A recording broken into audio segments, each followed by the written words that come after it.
Hi everyone, welcome back to Chitheads. I'm here today with Ramesh Bjonnes. Ramesh is a writer, yogi, and workshop leader. Currently residing in the United States, he lived in India and Nepal in the 1980s, learning directly from an enigmatic master of Tantra. He has practiced yoga and meditation for over 30 years and lectured on Tantra, yoga, and meditation in many countries.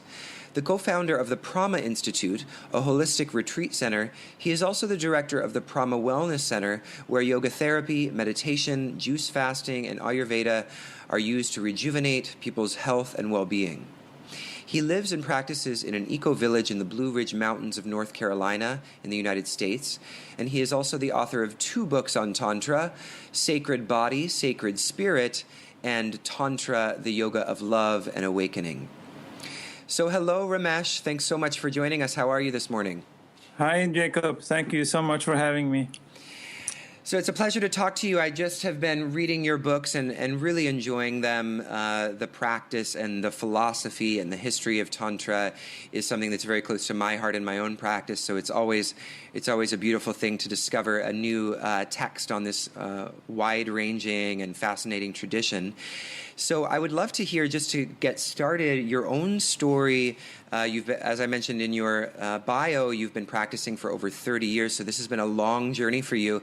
And I would love to hear about that journey and especially how you sort of evolved into this practice or found this practice of Tantra.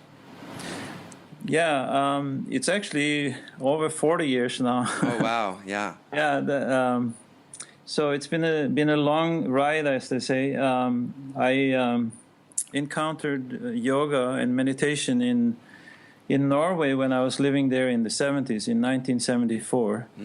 And initially I practiced on my own for a bit.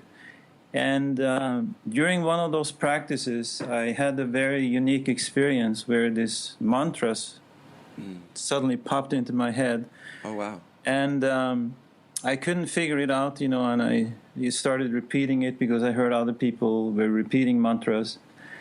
And a few months later, a friend of mine who had met a Swami from India introduced me to his type of meditation, and I started practicing that for a while. And then eventually I met this Swami or Acharya, and he said, I can give you initiation into the Tantrik yogic path. And I said, yes, I would love to do that. And to my great surprise, the mantra that he introduced to me was very similar. Wow. To the one that popped into my head a while back earlier. And this is literally something you had never heard before. It just came to you. Yeah, exactly. So the whole journey started out on a very mysterious note, and I felt drawn into it,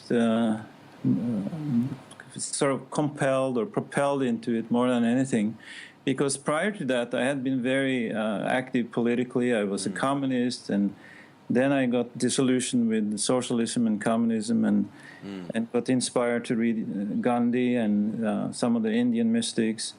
So, but I wasn't really drawn to India. I never met people that had been there or anything like that. So this happened very mysteriously, and later on, studying and practicing yoga and Tantra, I've come to learn that this is because of one's karma or one's samskaras, as we say. That we have these encounters, these synchronistic encounters along the journey that are just beyond our own individual egos. Wow. So, and then I was practicing, for quite a while, diligently for many months, and then eventually I got into this path full time, and this was, of course, many years before the yoga studios.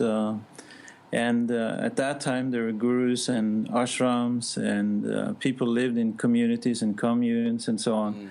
So it was a different yoga scene at that time. Yeah. And I think in many ways, we were introduced to the old traditional yoga more than today, because today most people's entryway is through hatha yoga or asana.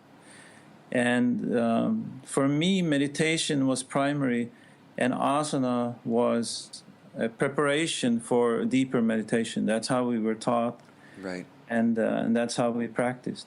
Yeah, I mean, that's really what, when I was having the recent interview with Philip Goldberg, he mentioned that as well, you know, the difference between the 60s generation of practitioners and people who came to the path at that time. The difference really is this difference between meditation and the physical practice, which is, you know, interesting that it's been sort of maybe it's inappropriate to say a reverse development, but certainly, you know, according to the logic of the tradition, it is a preparatory path for a deeper practice of meditation. So, you know, at least historically, we've evolved kind of, maybe one could say, to a more shallower aspect of the practice from a deeper aspect of the practice. Or maybe some would disagree, but it seems like, you know, it's a challenge now to get people interested in these deeper teachings. Mm-hmm. Yes, I think you're right, and of course this is a very hotly debated issue. What is yoga, and what kind of practices are the best practices, and so on. But I think, as you said, from the traditional point of view, yoga is physical, mental, and spiritual. And so the physical part of yoga is a gateway to the mental and the spiritual. And that is the way, I guess, we call yoga holistic. And today, the physical part is more emphasized, and I think that historically this development started with Krishnamacharya and the lineage that came from him, with Iyengar and Desikachar and Pattabhi Jois. Yeah. And from them, many of the American and European teachers were taught, you know, that style of yoga, which was primarily physical and with some pranayama thrown in. And I remember I was watching a video of Iyengar once, and he said, "I wished I had started meditation before I was 60." Mm-hmm. Yeah, yeah. And it really struck me that he would say that, because that to me showed this departure, in a way, from the more traditional yoga that I was taught. Right. And I think that now we're seeing that people are mostly practicing asanas, but at the same time there's a flourishing of interest into the deeper meditation techniques. There really is. Just a few days ago, I was giving an introduction to Ashtanga yoga to some students, and Ashtanga yoga as the Eightfold Path, rather than Ashtanga yoga as the more physical practice. And I asked some of the students, how many of you practice dharana, pratyahara, dhyan, and so on. And they said, well, we have heard of it, but we don't know what these practices are. Right, yeah. And so for me, learning directly from the teachers in India and then eventually traveling to India and spending almost 3 years there, these practices were emphasized and taught, but in an initiatory setting rather than through a yoga studio or through tapes and books and so on. Yeah. So yeah, it's interesting what you say, because I think you're right in that going back to what you said about the flourishing now, and even though I did say most people are practicing asana, it seems like maybe in from a certain perspective, a devolution, but actually there is a sea change happening now, especially with regards to the tantric teachings and teachers of Shaivism. I feel like first of all, the scholarship and the knowledge around the original text is really only now starting to emerge with the work of people like Christopher Tompkins, among others, and so it's fascinating and it's beautiful, and we're realizing, as you write in your own book, that how tantric we really are, which is clearing up, I think, a lot of confusion about the origin of these teachings and how some of these ancient texts translate to our contemporary practices, whereas before it was kind of shrouded in a lot of mystery. Nobody really understood it. So I'm wondering if you could maybe talk a little bit about now what that is in terms of Tantra being very much sort of the practice that we didn't know we were doing in a certain way. Right. So going back to Ashtanga Yoga, for example, so philosophically, Ashtanga Yoga follows Sankhya Yoga, which came sometime earlier, and depending on who your source is, what the source is, the timing is, varies. But from my teachers, Sankhya philosophy came probably, maybe 5,000 years even before Buddha's time. So there was a long time of that philosophy being available. And Patanjali's philosophy follows in the Sankhya tradition with the idea of Purusha and Prakriti, or Shiva and Shakti, as we call it in Tantra, or energy and consciousness. And in the Ashtanga Yoga tradition, there are different teachings that Patanjali talks about. Dhyan being the primary meditation technique, and Dharana is being a focus of concentration, pranayama, breathing exercises. And these techniques are very specifically taught in Tantra Yoga. So, for example, when I practice meditation, when I do my pratyahara, there are specific visualization techniques that helps the practitioner withdraw the sensory perception from the external world, from the body, and then eventually from the mind itself, from the thoughts and the emotions. So that is a preparatory process. And then combined with pranayama, which in meditation sometimes just means deep, slow, diaphragmatic breathing. Other times it may be practiced separately with the mantra. And there are different pranayama techniques in Tantra that are the Hatha Yoga pranayamas, which are mostly psychophysical, such as the breath of fire and so on. But the deeper pranayama techniques, they always involve mantras and visualization and ideation. And so these techniques are tantric. And so when I think of Ashtanga Yoga, I think of Tantra. I cannot separate the two, which to many people, when I started, for example, writing on Elephant Journal, people were shocked and outraged that I would say, that yoga was the same as Tantra. And we had, so many discussions with many different people that eventually became my friends. And then it was interesting after a while, the steam settled, the heated debate settled down, and we all became closer and friends. Do you think that that resistance was based on the confusion about what Tantra is, where most people are associating it with tantric sex? Is that why? Oh, well, most definitely that was part of it. But for those students that have understood that that's not the case, the more astute students of philosophy, even for them it is difficult. And even today, some have called me, a tantric triumphalist, and saying that, well, he has a lot of good things to say, but he thinks that Tantra is everything, and so on and so forth, which I don't.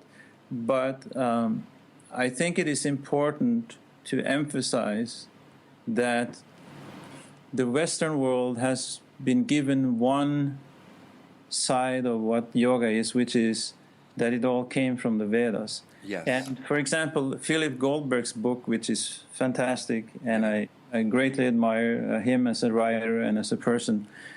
But I often joke and I said, I would like to write American Tantra, because the tantric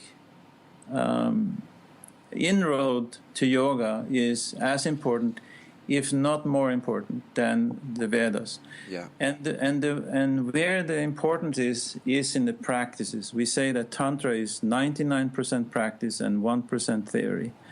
So what I am saying is that the yogic techniques were tantric, What happened in India, which we can talk about later perhaps, was this commingling of these two strands of wisdom and religious traditions, the Vedic and the Tantric.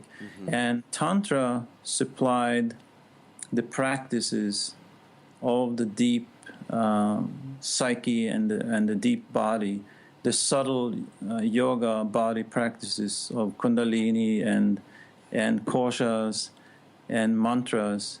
And the Vedas supplied rituals and philosophy and so on. And so over time, you had people that were steeped in the Vedic tradition and the Tantric tradition combined. And that's why later on it is difficult to separate the two. And in some ways, that is not necessary. But it is important, I think, to understand that there is something called a Tantric practice that is really underlying all of the core practices of yoga. For example, when Mr. Broad from the New York Times came out with this book on the, I think it was called The Science of Yoga, when he talks about the original Tantra, he was on Fresh Air with Terry Gross, and he said that it came from a sex cult in the Middle Ages. No. A Tantric sex cult, yes. William Broad from the New York Times. And I was laughing when I heard it, because here you have a great scientific writer not doing his research properly. Right. So I think that these things are important, and I think that it is easy for people to have knee-jerk reactions to such statements, and I understand that, because it is unusual to hear such statements. But it is somewhat like looking at the American Constitution and thinking that it all came from American white men, when actually Jefferson and many of the other great Americans were inspired by Native Americans. Yeah. And this is often very forgotten in history. And similarly, the Tantric contribution to yoga is often forgotten or sidestepped. And, It's always interesting to me, because every time we draw the beginning of a historical narrative, we always make an arbitrary decision. I mean, even going back to the narrative about Western civilization, the decision, dating back the beginning of Western civilization to ancient Greece was a decision. It was like a very it was an imperial decision. It was like something that was made for particular political purposes. So it's interesting, that what you're saying, because there is a sense in which anytime we're speaking about history, we always are making some kind of decision about origin and about what will and will not be circumscribed within what we understand to be relevant. And so let's just get into that. Let's dive into it. Exactly. So let's dive into it a little bit, because this is something that I think is really interesting about your work, and it's a little bit radical, because the scholarship, and we're going to talk about why that is in a minute, but the scholarship generally dates Tantra to the medieval period, but you have a very different approach to it. You say that Tantra is much older, and you speak about it being distinct from the Vedic stream, whereas scholars might say that Tantra somehow emerged from the Vedic stream later down the line. So do you want to just unpack that history maybe a little bit for those who aren't aware, and then kind of explain the difference between what the standard take is on this, and then how what you're carving out as an alternative point of view? Right. Okay. So this is an important point, I think, and I teach yoga history to yoga teacher students, and in the beginning I sort of didn't spend that much time unpacking it, but over time I realized that is important. And so now what I do is I present yoga history in different sections or sort of time frames. I say yoga history could be 100 years old, starting with Krishnamacharya. it could be 150 or 1500 years old, starting in the Middle Ages with the Tantric Renaissance period, or it could be 2,500 years going back to Buddha's time, because Buddha was a yogi as well, and was influenced by Tantric teachers. Or it could even go further back. And so I actually talk about yoga history being 6,000 to 7,000 years old, and not just 100 or 1,500 years old. So it is, of course, from a scholarly point of view, difficult and problematic, because most Western scholars rely on texts, and when you go back in prehistory, there are very few texts available. And so, of course, many will say that this is conjecture when you don't have a piece of pottery or a text to show for and to prove that what you're saying is true. Then it is very difficult. However, there are different artifacts. For example, we have what is called the Pashupati nut seal that goes back 2,500 or more before Christ, of a yogi animal like yogi sitting in what appears to be Guraksha asana, a very advanced bandha position. And scholars have debated, what the significance of this figure is, and what the origin is, and what even the position, and so on. So, but this all points to the fact, as you said earlier, that when we talk about history, there are different stories based on your own perspectives, based on context. Yeah. And so this is important. And I think that what I'm trying to do is, in part, to simply provide another context and say that here are some other possibilities. When we're young and idealistic, we tend to overstep our bounds sometimes, and I certainly done that, plenty. But as I get older, you get a little bit more.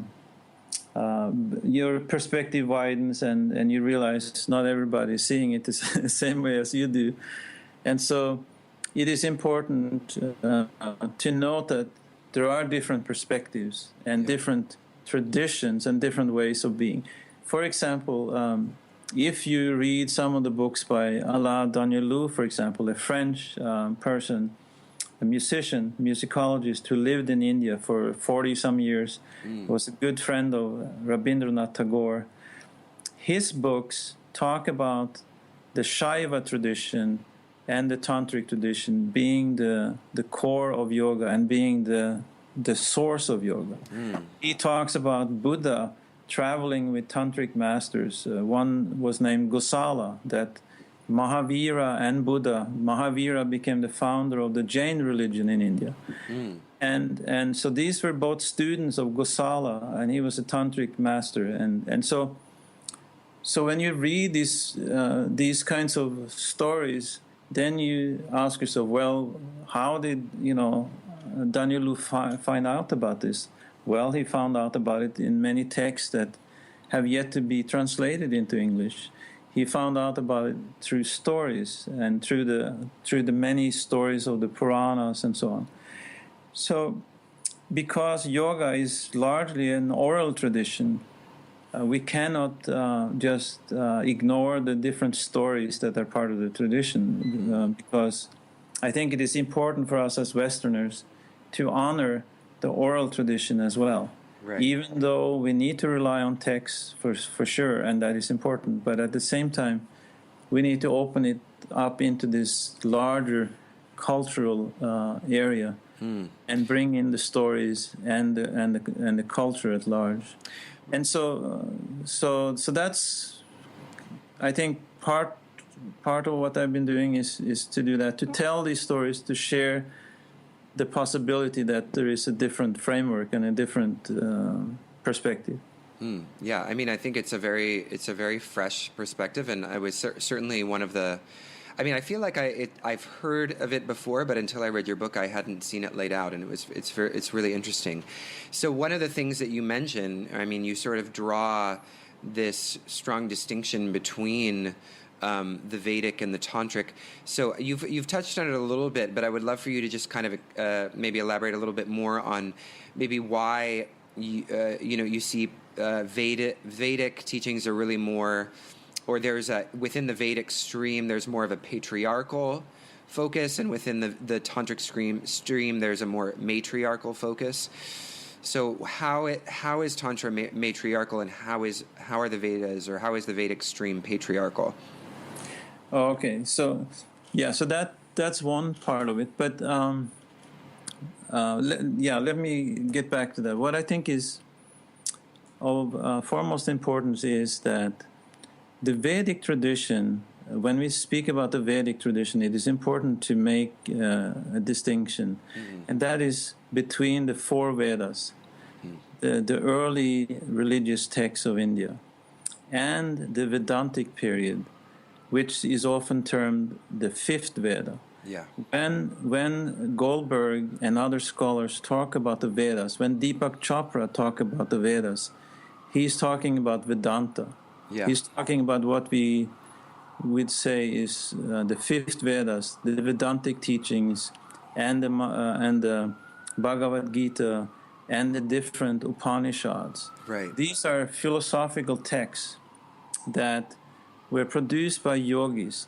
And so my teacher said, well, he said once, what did these yogis practice? These yogis who produced these great scriptures, the Upanishads, they practiced Tantra. Yeah. They did not sit in front of a fire, cutting the head of a goat, sacrificing it to the gods in heaven, which is very much part of the Vedic tradition, the Vedic sacrificial rites, or pour ghee, over a stone. So this is important to look into this deeply. So that is one important distinction. Going back to the patriarchal and the matriarchal, now we're talking about history, because the Vedic people, and again, this is incredibly controversial, and many people, for example, many of the well-known scholars in America, Tantric scholars even, when they read my book, one of them said, I love your writings, but this history stuff, I just, I can't deal with, I just don't agree at all, and so on and so forth. And so, and that is fine, and I understand that. But there is this other perspective, and when you travel to India, when you meet the Tantric masters and the teachers, they share this part of the history. And so I just couldn't avoid it. I was soaked up into it, and I feel like, I have to tell that side of it. So the Vedic people came from the outside of India a long time back in history. And again, this is controversial. You have people, it is so controversial, in fact, that I have been part of discussions online where one of the participants became afraid that they were going to hurt his family, because these were fanatic Hindus that didn't like this perspective that the Vedic people came from the outside. And so, wow. So this is very hot stuff, and it when you go to India, it becomes complicated too, because of the different cultural and religious dogmas surrounding all this. But the Vedic people, according to historians, came into India either about 2,000 to 1,500 years before Christ. This is what most scholars believed happened. But George Feuerstein, great yogic writer, and David Frawley, fantastic writers and scholars, they came out with a book in 1996 called In Search of the Cradle of Human Civilization, in which they say it is not possible that the Vedic people came at that time, because there's no proof that they destroyed any civilization. Rather, there is ample proof that the Indus Valley civilization was destroyed by droughts and so on. So I read that book, and I was reminded then that my teacher said that the Vedic Aryans didn't come at that time. That is correct. They came much earlier. Mm. And I think about 10, 12 years ago, I was watching a PBS program about Dr. Spencer Wells, a geneticist from Stanford, who basically confirmed through the study of genetics what my guru had said, which was that the Vedic Aryans came to India about 5,000 before Christ. Mm. So here we have a very patriarchal culture, mostly men in the beginning, warriors and cattle herders, coming into India and meeting a culture that, of course, just like our world today, was stratified and had different levels of urban and civilization, and some were very primitive and others were more highly advanced scientifically and culturally. So they're coming into India and meeting a predominantly matriarchal culture, and also a culture that already at that time, according to the stories and the histories that I was introduced to, already practiced yoga. And so you had this clash of cultures, and one Vedic, one yogic or tantric or Shaiva oriented, and there's this clash between them. And over time, over thousands of years, these two cultures, just like here in America, where the white people came and confronted and subjugated the Native Americans, similar things happened in India. And so from this confluence of cultures, the culture of India and the culture of yoga, the culture of the Vedas, and later on what we now call Hinduism came. And so when people say that Hinduism is the originator of yoga, we can say yes, to some extent that's true, but really, if we want to stick to the facts, it is not true, because Hinduism is not very old. It is at the most 1,000 years old, and really didn't really come into vogue before 300-400 years ago with the British invasion, when the British actually tried to sort out what this strange culture of India was, and came to realize that it would be much easier to call them all Hindus. Yes. Than to deal with this, complicated mess of different religions. Yeah. Well, the West the West likes categories, right? They like to be able to put things into boxes so they can study right. them. Yeah. So that's all very interesting. Now I want to shift a little bit now and talk about a little more the specifics of Tantra. And you as I mentioned before we started recording, we've had a few Shaivism Tantra podcasts, and I'm happy to have many, because I think it's such a beautiful tradition. And again, it's, as we've been discussing, something that's just reemerging as really a significant part of our history and tradition. But we haven't talked too much in the podcast about the four, what you call the four pillars. I don't know if you use the word pillar, but that sort of came to me. 4 pillars of Tantra, which are mantra, yantra, guru, and diksha. And so I would love for you to just kind of maybe give a little lesson on and overview of those 4 pillars for us. Okay. Yeah, I actually call them the 4 sacred pillars of Tantra, so you were right on there. Oh, good. Yeah.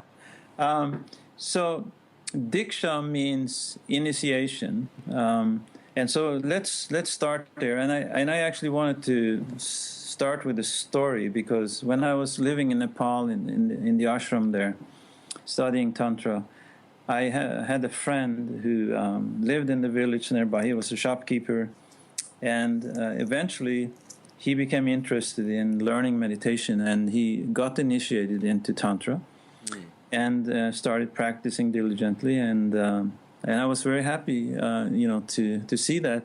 But then what happened was, a few months later, he disappeared. I couldn't find him. I asked the neighbors, what happened to my friend, and they didn't know. And eventually I found out that he had been brought back to his village, told by his parents and family that you better put that sacred thread on, or you will be an outcast in our family. Wow. And what that meant is that in Tantra, there is no caste system, and where the caste system is still prevalent in India, and this is a Vedic tradition. And but in Tantra, when you take initiation in Tantra, if you're a Brahmin, you have to remove your Brahmin thread. You have to cut it. Oh, wow. To renounce your caste, and basically say, I'm no more bound to my caste. I'm free. And of course, that was a disgrace to his family. And so I'm just telling that story to illustrate, again, the difference between the Tantric and the Vedic tradition. Yeah, it sounds much more egalitarian, right? Yeah. And also in the Vedas, you have, some injunctions like from the book of Manu that is very important in the Vedic tradition. And in the Hindu tradition, you have sayings like, if a woman hears the Vedas, you need to pour molten, lead into her ear so that she can never hear it again. Oof. And so you have many, the way that women were treated as widows and they couldn't remarry and so on. These are all part of these Vedic injunctions. So and this shocked me when I lived in India to see this, to experience that. However, my point is not to speak ill of Indian culture or people of India, because it is such a beautiful culture and such an incredibly sophisticated culture on the spiritual and religious level, and that is really that is important to emphasize. Yeah. So Diksha, the initiation part, is very, very important, which is a process of meeting your teacher. If the teacher is the guru, that is great, but the teacher doesn't have to be a guru. And because the teacher will transfer the energy, all the guru's wisdom and Shaktipat through the initiation, through the use of a mantra. And a mantra in Tantra is very important. Mantra means, man means mind, and tra means to liberate. So a mantra is a sonic sound that helps liberate the mind. And when that mantra is imparted, sometimes there are dramatic, experiences. Some people, they go into ecstasy. I have seen people fall over just when the mantra is whispered in their ear. Wow. So the mantra initiation is very powerful and very important. And then the yantra part is basically, a yantra is a mandala or a design that is important as a form of meditation. For example, the different chakra lotuses are yantras. You have, for example, the triangle forms in Tantra. In the Sri Yantra, for example, you have multiple triangles symbolizing the three gunas, the three aspects of nature, Sattva guna, or the peaceful, and Raja guna, the energetic, and Tama guna, the static. These three principles of nature are formed into a triangle. And then you have triangles put together, such as in the six-pointed star, the Star of David in the Jewish tradition. But that is also a tantric symbol, and it may have come to Israel from India. This is what I believe happened. So these yantras are important as forms of meditation and forms of focus in tantric meditation. And then lastly, the guru is very, very important to have a true master. And in Tantra, we distinguish between a Kaula, which is a practitioner who over time is able to raise his or her Kundalini force, Kundalini energy through the chakras, and a Mahakaula, which is a guru or a great practitioner who is able to raise the Kundalini of other people as well.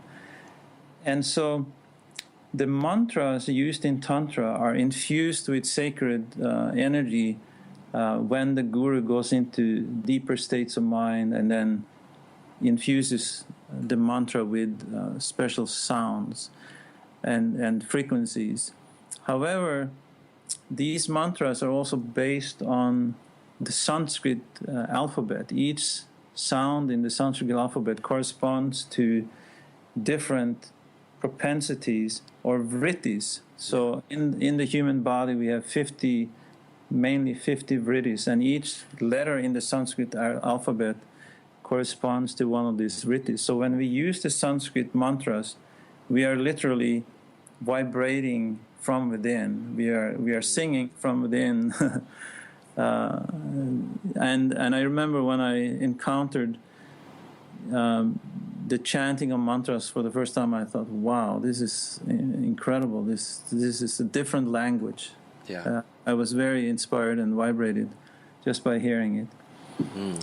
So that's very interesting. It's almost like you're saying in this description of Sanskrit that it's like the vibratory vessels of our embodiment in a certain way. Like map. Yes. This idea of the Sanskrit alphabet being in a way mapped onto our body, and when we chant them, we are vibrating an aspect of our embodiment. It's a radical idea. This idea, because we in our Western world, we generally think of language. I've talked about this before, but we think of language as representational, not vibrational. So it's such a different way of thinking, or a different way of experiencing language.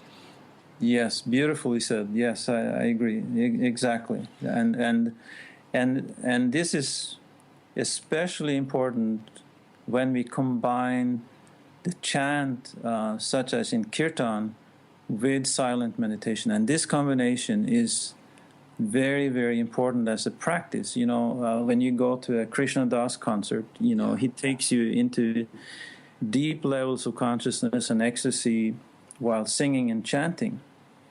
But if you can spend as many hours as you did chanting and meditation afterwards, you will have an incredibly deep meditation. And that is something I highly recommend to people, to do a lot of chanting in kirtan, and then sit down and do meditation afterwards. Yeah. The meditation will be very, very, very deep and profound. Wow. Yeah, that's a beautiful offering. And I think many people, I meet people who are very engaged with chanting, and then there are many people who are a bit averse because I don't think that they really gather or have experimented with this idea that practice could actually shift you and place you in a position where you could have such a profound meditation. So, thank you for offering that.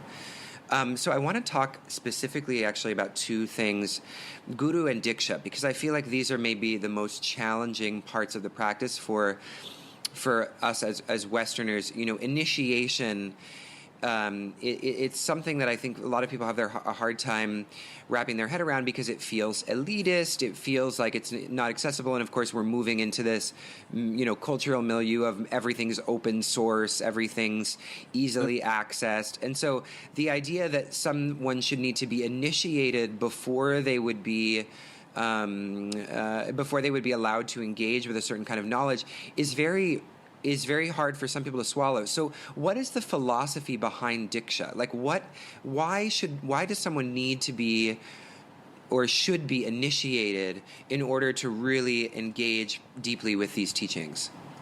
Mm-hmm. Yeah, wonderful question. Yes, it is. It's not an easy one in Western culture, and I think that first of all, I want to say that the skepticism of the West is important. I think it is relevant. I think there has been many problems associated with gurus. There has been, many times when gurus have not acted Yes. ethically and so on. And so, in a sense, this is the gurus have created their own problems Right. in many regards. So I think that skepticism is important. I also want to emphasize that it is not necessary to have a guru. It is not necessary to go to India to practice or to do meditation. However, when you find a true guru, it helps. Yeah. It helps, and so I guess one way to put it is that the process of diksha and initiation is a refinement of the practice, and I think that we need to realize that the yogis in India, those that became masters and great gurus, they were, as someone said, Einsteins of consciousness. They were people in a different league. Yes, we have great scientists. Yes, we have great artists, unparalleled musicians. But we also have great intuitionalists, great scientists of the mind and the spirit. And that is something we have been lacking in Western culture, at least recently. We haven't seen many of them in our culture. And that is why I think Emerson and Thoreau fell over backwards when they encountered the Bhagavad Gita and these scriptures coming out of India, because they were seeing a knowledge and a wisdom expressed in such refined language and depth of understanding that they hadn't seen in the West. And if we want to talk about American yoga history, as Goldberg stated so eloquently, we need to go back to those guys. So yes, this is a problem. This is a controversial issue, and it is a difficult issue. But in the best of circumstances, it is something that is in Tantric circle considered a grace or a gift to encounter a real master and a real teacher. And they do exist, and they are rare. There are not that many of them as part of history and the tradition itself.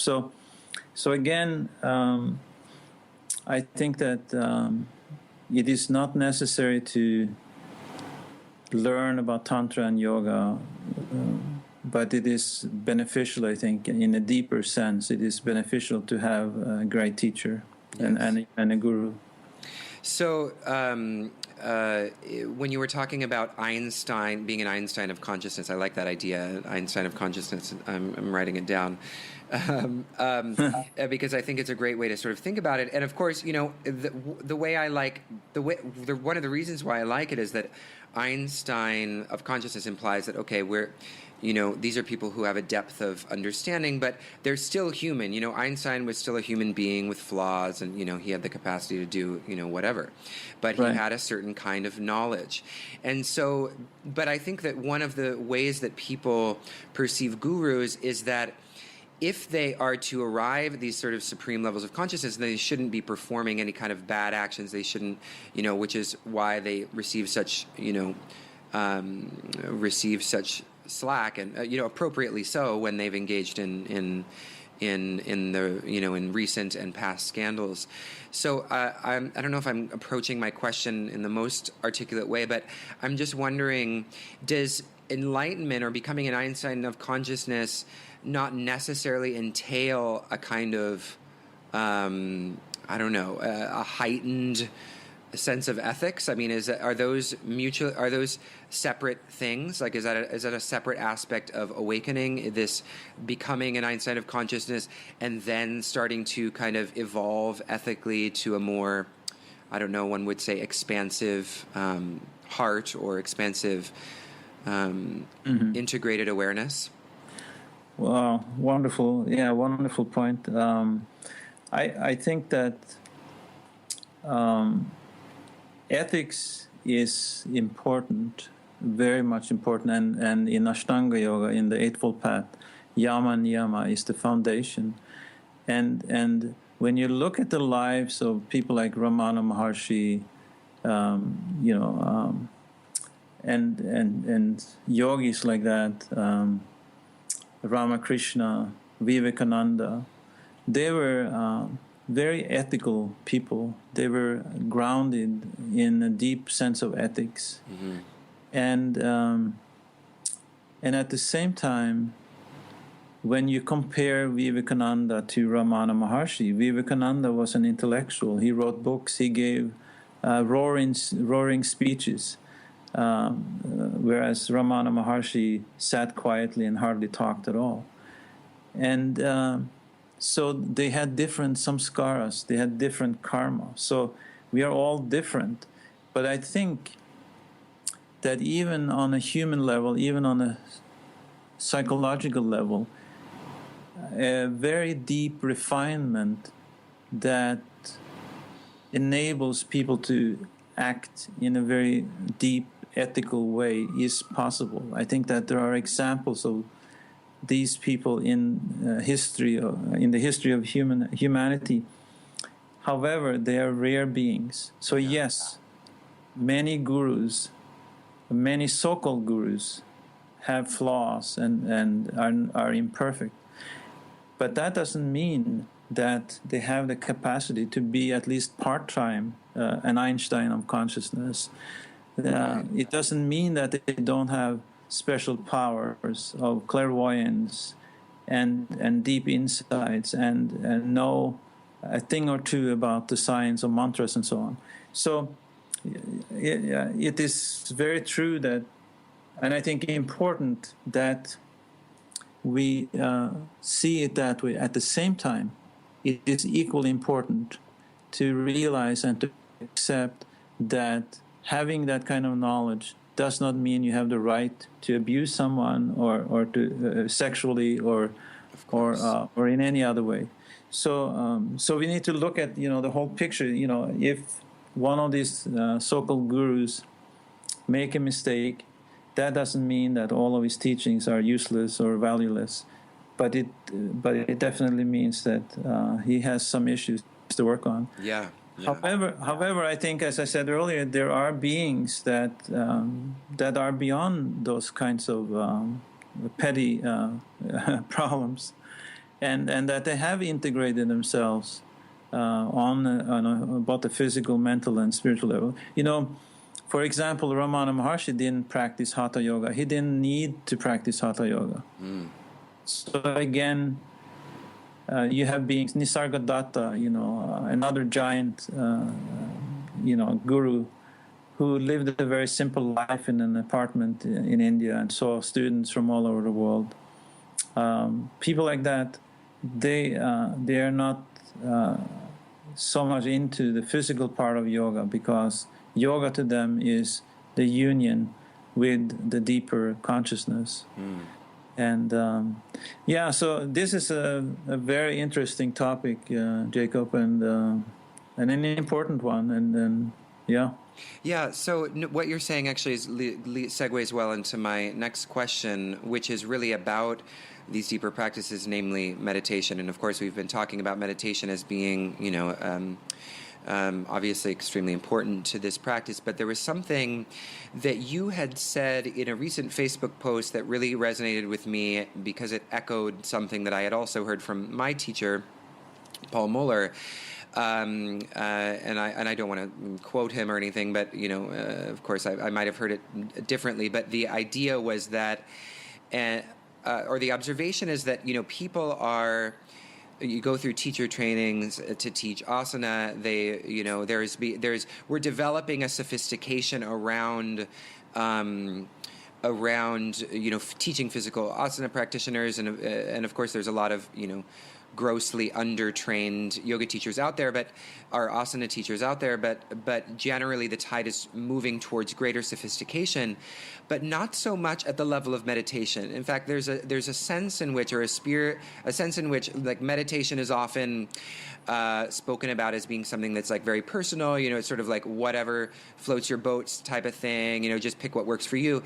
And what seems to be lost in this is just in the sense that there's a technology of the body that works in asana practice, or there are technologies of the body, not to say that there's only one. There are also technologies of meditation, are there not? And so you wrote something that resonated a little bit with this on your Facebook post about how, why is it such, I'm reading it now, why is it such a big deal to point out that there is a kind of yoga, a deeper spiritual kind of yoga that is not so commonly practiced in yoga studios in the West? Why do so many yogis, when they want to learn deeper meditation, become Buddhists, simply because they find more competent meditation teachers in Buddhist sanghas? So that's not completely related to the question I'm asking, but do you see this issue as well with individuals not approaching meditation with the same kind of attention to sophistication as we're starting to see related to the more physical practices? Yes, I think that's true. Simply because there isn't a culture around meditation here in the way that we have around yoga asana practice. Yeah. We are lacking competent teachers, basically, and so I think it's a matter of time. I think that the yoga culture today in the West is mostly oriented around asana practice and some pranayama practice, and maybe chanting a little bit and meditating for a few minutes on the breath and so on. These are very simple but also very valuable practices. However, as you point out, there are so many practices in Tantra and yoga that are not available in the West, simply because you don't have as many of these teachers as you have yoga studios. Right. So I, for example, practice 6 different meditations. Wow. And so one of them is a pranayama practice. Another one is a meditation on the different chakras, visualization and mantra recitation. And another is visualization and using the mantras of the chakra to heart. One is about controlling the different chakras. Another one is about harmonizing the chakras. And then the 6th lesson is a dhyana practice, which is common in both what we would call Hindu Tantra and also in Buddhist Tantra. And this is another interesting thing, that when you go deeper into Buddhist Tantra and Hindu Tantra, the differences are blurred. They're very, very similar, which again point to the same original source. Wow. So, but yes, and that's why I mentioned that so many yogis who like to practice deeper meditation, they end up becoming Buddhists, because that's where they find many good teachers. Yeah. And I think that what we are lacking in America today are competent teachers in meditation.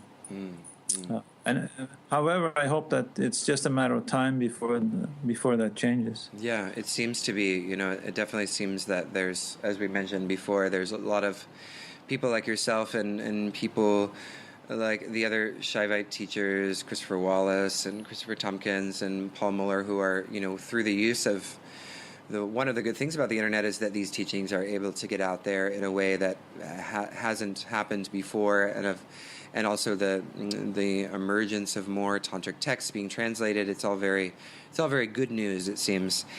So one of the last questions I have, or the last major question I have, is, you live in an eco-village in the Blue Ridge Mountains of North Carolina, which sounds absolutely beautiful.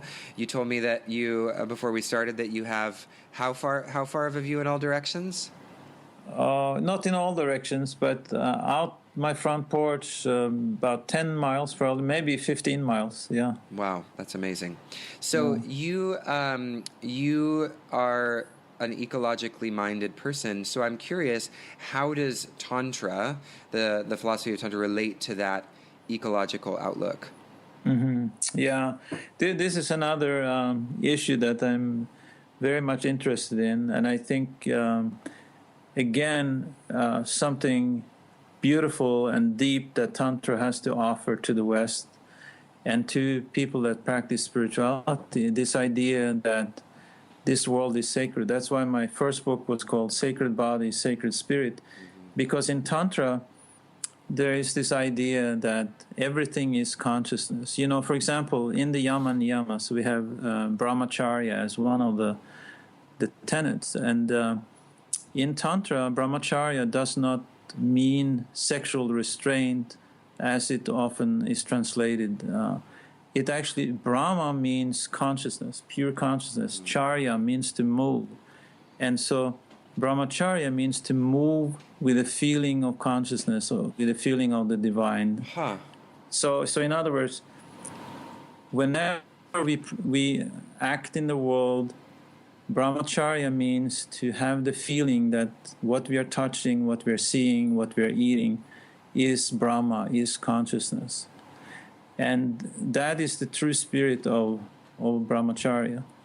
And so from that depth of knowledge, which in Tantra is often called honey knowledge, Madhu Vidya, the knowledge of honey, which means that this world is sacred, and if this world is sacred, we need to treat it with reverence and in a graceful manner, and that in a Western term, in a scientific term, translates into ecology and being an environmentalist.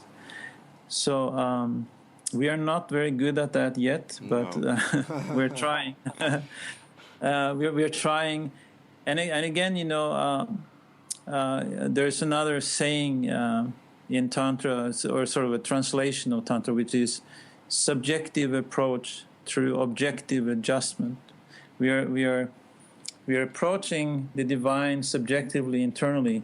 When we open our eyes, we need to deal with this objective world, and we need to adjust to it.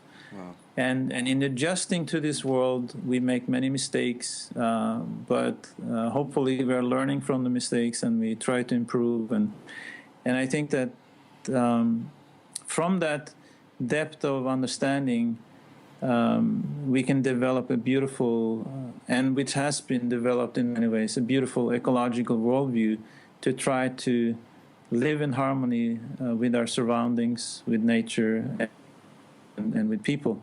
And this is, I think, crucial for our civilization to do that. So from Tantra, I think we can learn how to walk our talk and walk more lightly on the planet. Wow, that translation of Brahmacharya, I think, is one of the most beautiful and refreshing translations I've ever heard. People are always trying to get around it in some way, but I love that. Because it's like you can enjoy good food, but you can't enjoy good sex and be spiritual at the same time. So this is a problem, and I think again an issue pointed out, or an issue that points to the fact that we could call it Vedic or priestly, I would say.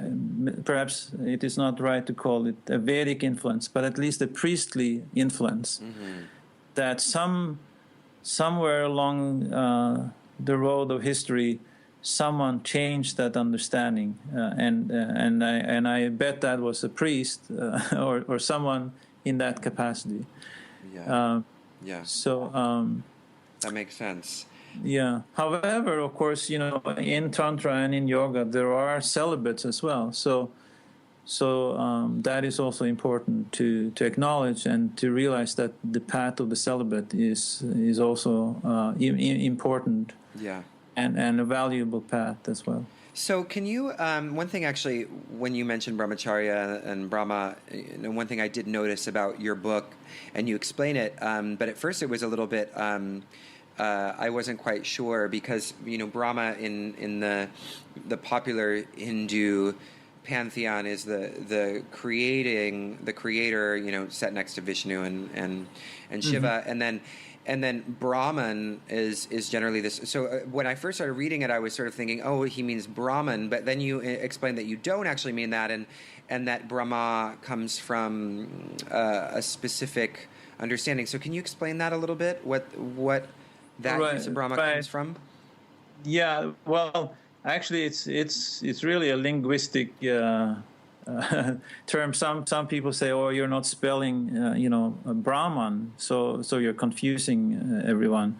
And yes, that is true. But it's basically a linguistic issue. You can use Brahman or Brahma for the same meaning, the same, which is cosmic consciousness or the divine. Okay. However, sometimes in Hindu literature, there's a distinction between Brahman as being cosmic consciousness and Brahma, which is the god Brahma, and the deity. So. But you don't mean the deity. No, I don't. Okay. I mean that the deity is also Brahma. That's what I mean. Yeah. In other words, yeah. To go back to the idea. So, yeah, I think that in Tantra there is deity yoga as well, which is and Ramakrishna was one of the great gurus that practiced deity yoga, but with the understanding that the deity is the gateway to consciousness, just like a mantra is a gateway to consciousness. Just like having a physical guru doesn't mean that the physical guru's existence is Brahman. His physical body is Brahman. They are gateways. Right. And so, as Ken Wilber would say, Brahman is the ground of all being. The cosmic consciousness is the ground of all being.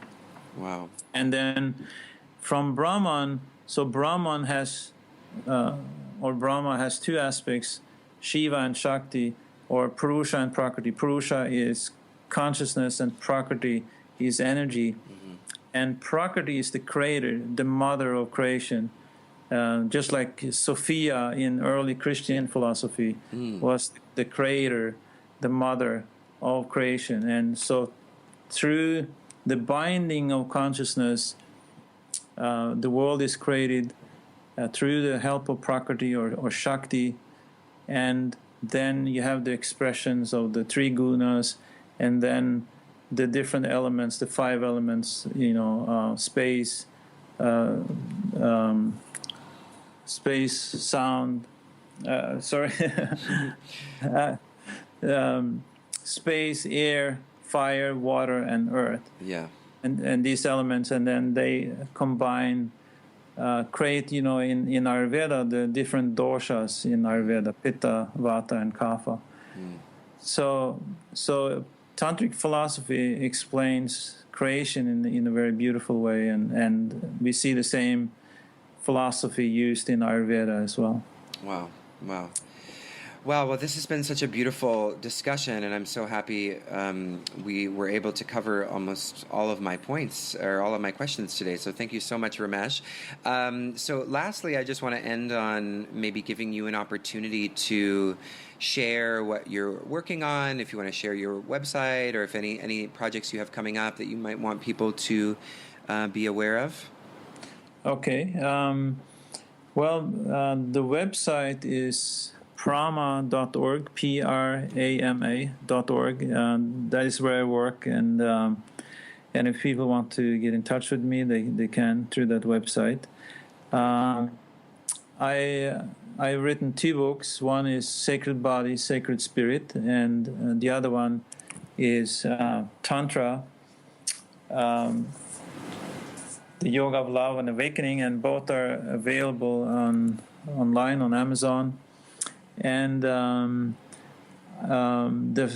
this book on Tantra was published in India through Hay House, and I have the American rights, so I'm going to republish that with the new edition pretty soon. So, oh, excellent. People can look out for that as well. Okay, awesome. And then if anybody wants to find out about your workshop schedule, if you are teaching in their area, is that generally on your website if you are traveling? I actually don't do that many workshops outside of my work here. Okay. I don't do that much traveling. I might be at the Love and Light Festival in coming up soon, so I might have a workshop there. I think that's outside of Washington, D.C., and Krishna Das and many other great artists are going to be there. Oh, and amazing. Yoga teachers, yeah. Amazing. I love Krishna Das. I was just at a benefit last week for the Nalanda Institute, and Krishna Das was playing. It was really wonderful. Yes, yes. I had never seen him in, it was that was the first time I'd had an intimate, it was more just a benefit, so it was a very intimate setting. It was really nice to Very nice. So close. Yeah. So yes, thank you so much, Ramesh. This has been a really interesting conversation, and I hope you have a wonderful rest of your day. And I'll speak with you soon. Oh, thank you so much, Jacob. It was wonderful. I really enjoyed it. Absolutely. All right. Bye-bye. Bye. Well, everyone, I hope you enjoyed that interview with Ramesh Bjonnes. If you'd like to hear more about Ramesh and his teachings and his institute and wellness center, go to prama.org. That's prama.org. And as usual, if you are enjoying these interviews, please think about leaving us a review on iTunes. You can do that through your smartphone or iPhone app, iTunes app. So we'd very much appreciate your support in that way. It helps to push the podcast in front of other eyes. So thank you so much. And until next time, friends, bye-bye.